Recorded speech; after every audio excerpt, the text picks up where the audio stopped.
unless we imagine Christians committing these categories to memory and peering at other Christians like birdwatchers keying out birds.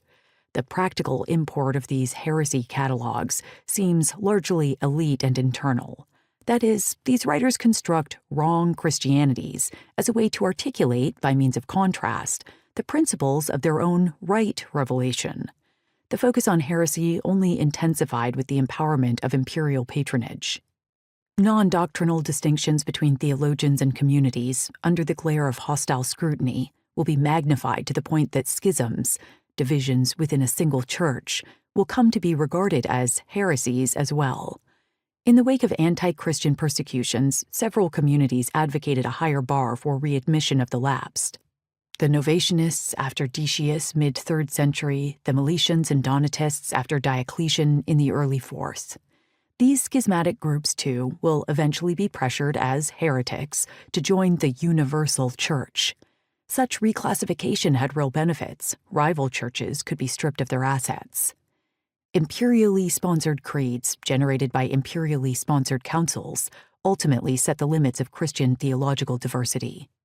In principle, the product of consensus, creeds function to signal episcopal allegiance to the emperor's will. After Constantine, whether by withholding of financial benefits or by applications of force, concord could be coerced, though often only with mixed results. Eventually, heresy in the late imperial period will become a legal category, with defined disabilities, part of the taxonomy of religious deviance detailed in Book 16 of the 5th century compendium of Roman law, the Theodosian Code. The insanity of the heretics must be restrained, declared the code. Assemblies outlawed, property confiscated, careers in imperial service forbidden, inheritances annulled. Book 16, Chapter 5, Unit 65. Yet, while the code's conceptualization of religious deviance is specifically Christian, the motivation for articulating these laws seems entirely and typically Roman. Rome, from before the days of empire, had always been fastidious about right religio.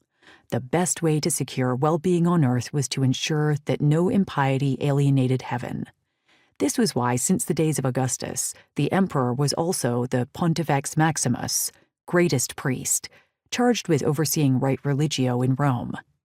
After 312, the denomination of heaven may have shifted, but this practical concern to promote religio and to suppress dangerous superstitio remained paramount.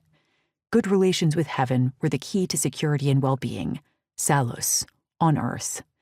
Religious uniformity, now specifically Christian, and a specific kind of Christian, had, with Constantine, become a concern of the state.